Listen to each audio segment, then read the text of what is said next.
justamente porque este 10 de septiembre también se conmemora el Día Mundial para la Prevención del Suicidio.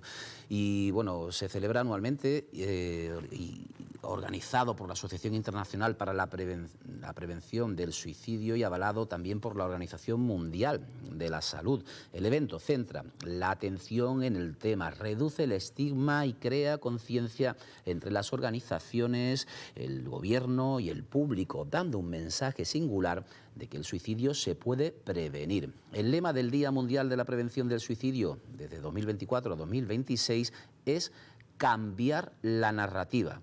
Tiene como objetivo derribar barreras como el estigma, crear conciencia y crear una cultura de comprensión y apoyo para prevenir el suicidio. Todos, individuos, comunidades, organizaciones y gobiernos tienen un papel importante para cambiar la narrativa sobre el suicidio. Durante el año 2023, en España, se registraron 3.954 muertes por suicidio. Estos datos suponen una disminución del 6,5% respecto al anterior dato del año 2022 y rompen por primera vez en 5 años la tendencia ascendente. La línea 024, el teléfono 024 puesto en marcha por el Ministerio de Sanidad, intenta ofrecer atención profesional y apoyo ante la conducta suicida a personas afectadas y también a familiares. Ha recibido, desde que comenzó a funcionar en mayo de 2022, más de 306.000 llamadas, registrándose 11.694 solo durante el último mes de agosto. Con motivo del Día Mundial por la Prevención del Suicidio, se celebra este día, la ministra de Sanidad, del Ministerio de Sanidad, se ha vuelto a presentar las líneas generales del Plan de Acción para la Prevención 2025-2027, que todavía se está desarrollando. Este futuro plan cuenta con 6 objetivos y 40 acciones concretas para evitar el suicidio. Entre los objetivos se encuentra potenciar los sistemas de información respecto a la conducta suicida, la información, sensibilización y lucha contra el estigma, la prevención en situaciones de vulnerabilidad, la prevención también del suicidio en todas las políticas públicas, el abordaje sanitario y el enfoque integral de la conducta suicida. Vamos a desarrollar más este tema. Tenemos con nosotros en el plató de Ángulo Abierto, nos acompaña Daniel López. Muy buenos días, Daniel. Muy buenos días y muchas gracias por la invitación para participar en tu programa. Un día como hoy importante, técnico de la Delegación Territorial de Salud y Consumo en Cádiz, miembro también de la Junta Rectora del Colegio Oficial de Psicología de Andalucía Occidental y también presidente de la Asociación Papageno. Efectivamente. Muchos campos de trabajo, pero todos en torno a este problema de salud mental. Según los datos, habla el Ministerio, los datos del Ministerio, de un descenso. Es una buena noticia, lógicamente, pero ¿a qué se debe? Es decir, puede haber la tendencia a la visibilización de este tema, puede que esté causando, es un primer dato, ¿no? Pero causando esa respuesta, ese amparo, esa cobertura. El dato efectivamente es súper positivo, el hecho de que haya habido cerca de 70 personas registradas, ¿no?, que se hayan muerto por suicidio en un año, es una buena noticia porque estamos hablando de vidas de personas. Efectivamente, el hecho de que posteriormente al hecho de que vivimos del COVID hubiera una mayor visibilización de los problemas de salud mental y del suicidio, eso probablemente haya tenido un efecto. Pero también desde la asociación, incluso desde la administración, queremos hacer un llamamiento para entender que realmente también puede ser producto simplemente de que la coyuntura haya provocado este descenso, que sí que tenemos que seguir trabajando, que es un dato positivo, pero que en ningún momento puede ser que creamos que es que ya está el fenómeno, digamos, controlado.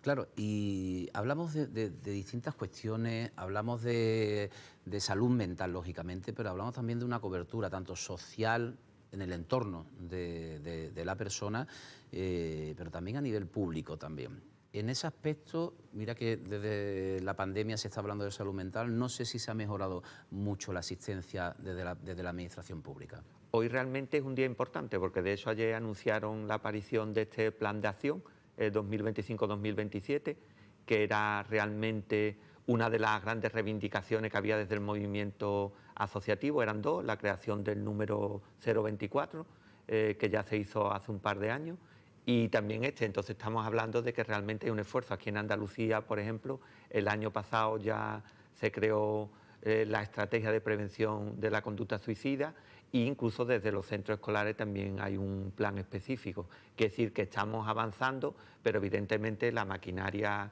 digamos, de atención a este tipo de problemáticas, que al margen de ser un problema de salud mental, es eminentemente un problema de carácter social, pues como estamos hablando, requiere una respuesta de la sociedad en su conjunto, y que no es solo un problema que se puede dirigir desde la salud, sino que requiere la participación de otros estamentos que son de carácter social, incluso a nivel laboral, ¿no? Por ejemplo, mañana tengo una actividad que lo organizan desde Costa Rica, que es enfocado a la prevención de riesgos laborales, ¿no? Del suicidio como un riesgo laboral. Y eso es importante también, que aquí en España todavía no existe una cultura arraigada sobre ese tema.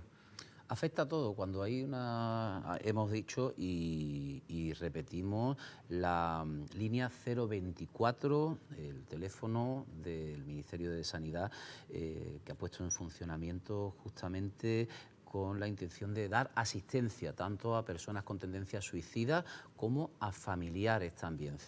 024 y ¿qué problemas? Es decir, cuando alguien se plantea algo como quitarse la vida, me imagino que tiene que ser un proceso bastante largo, es decir, no es de un día para otro.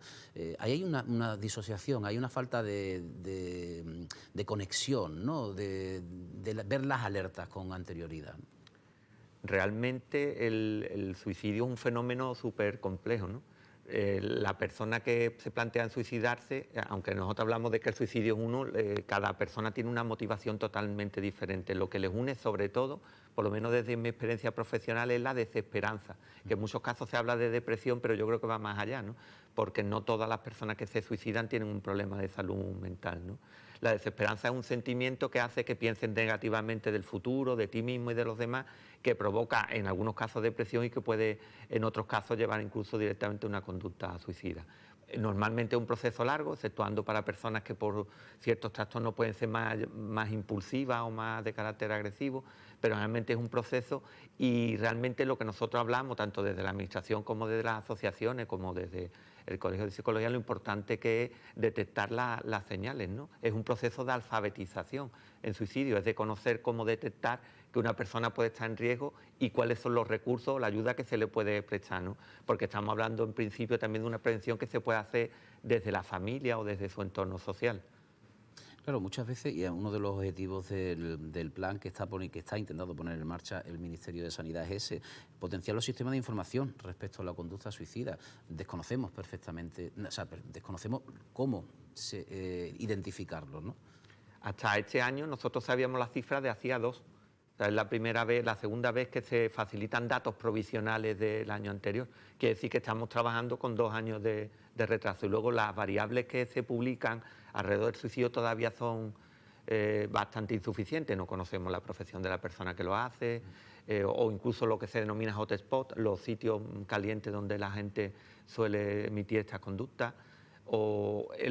Aunque sabemos el método, pues todavía nos queda tener muchísima más información. Y ese es uno de los objetivos que tienen, por ejemplo, aquí en Andalucía, que es mejorar los datos que se recogen, que lo hace normalmente el Instituto de Medicina Legal. Y eso sería súper importante, porque sería tener los datos para realmente saber dónde hay que ir para prevenirlo. Yo considero que eso es esencial. ¿Qué se ha mejorado en este tiempo? Porque ya llevamos desde que incluso en las propias redacciones de los periódicos era un tema tabú. Es decir, se miraba para otro lado cuando había un suicidio en algún suceso concreto, no se publicaba por todo el miedo al efecto llamada. ¿Qué se ha mejorado desde asociaciones, familiares, administraciones también, se le ha dado visibilidad al problema, a la situación, y llevamos ya varios años? Es decir, que no es una cosa de ayer a hoy, ¿no? Llevamos ya varios años en el que se está trabajando poco a poco, con los medios de comunicación también, lo estáis haciendo. ¿Y cuál es la mejora en este tiempo?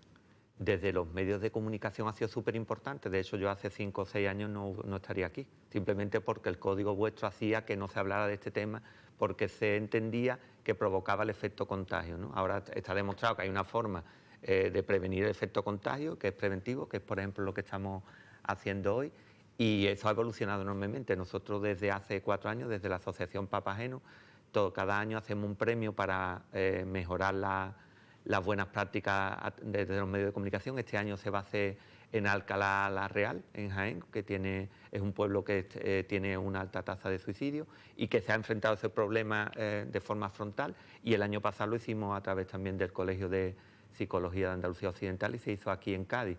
Nosotros vamos viendo que los medios de comunicación han aprendido mucho y realmente eso hace que la población tenga acceso a una información muchísimo más fiable que la que podíamos tener hace unos años, ¿no? Y después, bueno, la Administración está haciendo un enorme esfuerzo, todavía le queda muchísimo trabajo por hacer, porque el número, por ejemplo, de psicólogos clínicos, de psiquiatras o de psicólogos en general que trabajan en este tema sigue siendo deficitario, pero en su momento también se hizo un proceso de contratación y ya digo que todavía queda mucho, pero entendemos que estamos en el camino, que va a ser duro, pero evidentemente la realidad nuestra en la actualidad no tiene nada que ver con lo que se vivía hace 5 años, ¿no? Claro, y unas normas no escritas, es decir, que en las redacciones de los medios de comunicación y que ha costado y cuesta todavía en algunos momentos porque, claro, es una responsabilidad la que tenemos también nosotros, decir, oye, no vamos a provocar algo y la tendencia justamente es, y quizás, no sé, mirando hacia atrás, es que se centraba y se ponía el foco sobre el hecho en sí del suicidio, el consumado, la quizás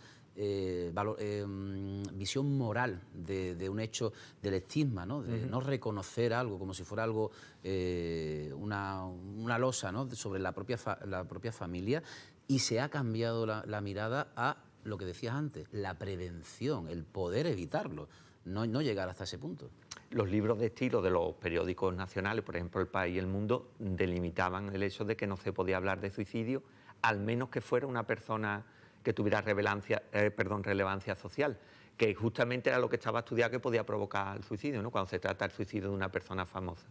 De hecho, ahora ya decimos que ha cambiado muchísimo. Los días mundiales tienen una repercusión que nosotros en nuestro país no habíamos vivido anteriormente a nivel de medios, y eso hace que una familia que viva un suicidio no lo tenga que vivir, como has comentado, desde un punto de vista moral, sino como un problema de carácter social muy doloroso, porque no deja de ser doloroso, pero no tiene nada que ver. De hecho, hoy en día es fácil que alguien te diga, mira, yo tengo en mi familia a alguien que murió por suicidio, cosa que hace 4 o 5 años tú lo notabas, pero había gente que era incapaz de nombrarlo en público.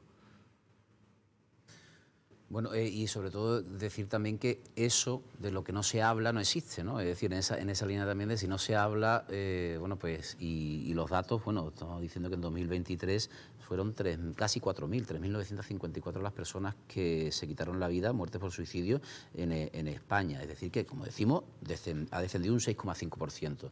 Es decir, ¿qué hacer, qué decir ahora mismo a familiares que pueden estar intuyendo algunas conductas suicidas, incluso a la propia persona que puede estar viéndonos ahora mismo, que de vez en cuando le viene ese pensamiento oscuro, ¿no? ¿Qué decirle en este momento? A la persona que tiene el problema lo que hay que decir es que pida ayuda. Al principio le va a costar, sobre todo hay un proceso de decir en los varones que cuesta más trabajo porque se nos ha educado desde que mostrar debilidad es inadecuado para nuestro sexo. Bueno, no en vano, nosotros solemos morir más por suicidio y ellas lo suelen intentar más, ¿no? Eso es lo principal, que pidan ayuda. Y desde el punto de vista de la persona que ayuda hay que mejorar varias cosas. Para empezar es validar la emoción, es entender, ser empático, entender que una persona que ha pensado en morir no es una persona con un problema de salud mental, sino es una persona que está buscando una salida a su sufrimiento. Por lo tanto, hay 2 cosas que son súper importantes. Primero es la comunicación. No hay que tener miedo a preguntarle directamente a una persona si ha pensado en suicidarse. Y otra cosa que a mí me parece esencial y que tiene que ver con un cambio social es el apoyo social, ¿no? El volver a la idea que teníamos, por ejemplo, aquí en Andalucía, al tema de lo que supone la familia y nuestro entorno social. Y aún así, también, lógicamente, también romper esa barrera quizás puede ser difícil, está el 024, ¿no? Es decir, no deja de ser una herramienta más en la que expertos, profesionales, pues pueden también asesorar, bueno, desde la cercanía que puede dar un teléfono, ¿no? O casi el no tener esa mirada fiscalizadora, ¿no? Muchas veces, ¿no? También está el teléfono de la esperanza, que lleva muchísimo tiempo, y el 024, de hecho, que ha atendido 300.000 llamadas, está hablando de que es un instrumento potencialmente muy poderoso. Pensamos que es la primera, ¿no? Lo que sí nos debería de preocupar para el futuro es qué hacer posteriormente a esa llamada con esas 300.000 llamadas, ¿no? Porque realmente ahora lo que van a intentar es conectar, digamos, el trabajo que se hace desde la sanidad de las comunidades autónomas al eso del 024 para intentar evitar que se convierta solo en un teléfono simplemente de desahogo, ¿no? Sino que sea realmente que tenga un impacto importante en la salud de las personas. Pues Daniel López, muchas gracias por estar con nosotros esta mañana. Hoy día mundial para la prevención del suicidio, 10 de septiembre, y bueno, y que también colaboramos nosotros para esa prevención y ese conocimiento que estáis luchando desde asociaciones y desde administraciones. Muchísimas gracias también por la invitación. Bueno.